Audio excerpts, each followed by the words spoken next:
Councilman Brett Sanders recapping February the 21st council meeting. We had final reading on the Nehemiah project, which I'd mentioned in the past or in the last interview. We got federal money. Anderson County got federal money to tear down some abandoned or burned down or dilapidated houses. We own the property, and we've been maintaining that property. Nehemiah, we got some federal funds. Nehemiah's coming in. They're going to rebuild on those property affordable housing. I think there was 2 leases, and there were 3 purchases. And they actually screened the buyers, and I think there is assistance on, a system with a down payment, some other things of that nature. But I think it's a good project from the revitalization and seeing new growth and things coming back into the community. So hopefully it'll have a good, positive, long-term impact.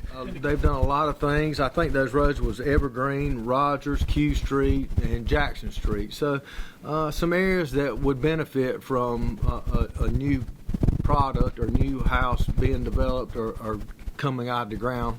So I'm thinking that, like I said, it's a good project, and I think that it will inspire, hopefully, some builders and developers to start looking into those areas to start revitalizing. As you know, downtown, the county's, downtown Anderson, it's a city, but downtown is really coming alive, and these are areas that's close. So as it expands out, you'll start seeing people coming in, and it's like everything else. There's got to be a economic benefit for someone to come in and do it. But I think as you start seeing the progress, I think the numbers will start lining up in line for a developer or builder to actually come in and realize that, hey, they can make a return on their investment and provide a quality product and a service for the community. So, like I said, that's a long-term thing, but I'm glad to see that the county took the initiative to get those properties cleaned up and actually had a plan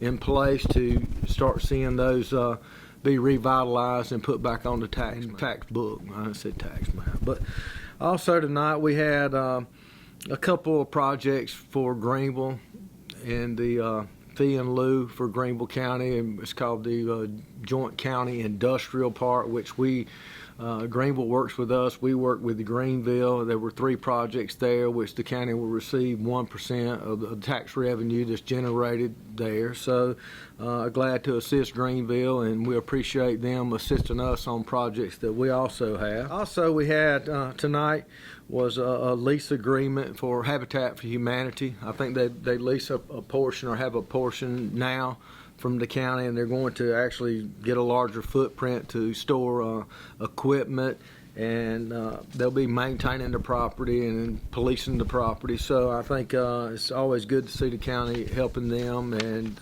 be a win-win for the county and Habitat. We also had some technical stuff on a fee and lieu agreement for TTI out off of 81, and basically they had taken a piece of property that was in a fee and lieu agreement, which they've got hundreds and hundreds of acres tract there that they were actually taking out of the fee and lieu agreement that is being sold, but does not change our agreement, and the county still prospers on the tax revenue being generated out there. And hopefully, I think if they're pulling it out to sell it, there'll probably be some other development stepping in and go right back on the tax map or the tax book. So I think that will. And also tonight we had a memorandum of understanding, and that was on a sewer deal out at the old Tiger Park out near Green Pond, and that property is actually, or Tiger Cove Park, and that property is actually being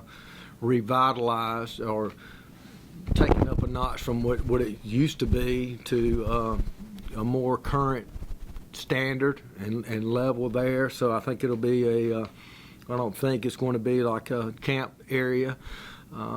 The county is assisting with some sewer projects going on out there, which will be good, because along with that, down and pick up at the Green Pond area. And I think, I know that Green Pond right now is on a septic system. So as you move from a septic onto sewer, especially being on a lake, I think it's going to help improve the quality of this leaching or product that's actually going back into Lake Hartwell. So it's always a good thing when you see older projects and things or septic systems along and around the lake actually go on to sewer. So it creates a lot cleaner byproduct.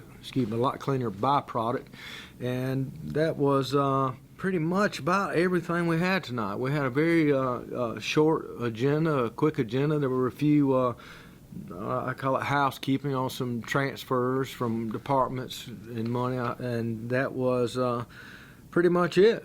And just like to thank everyone for taking the time to view this, and just thank you for the opportunity to serve.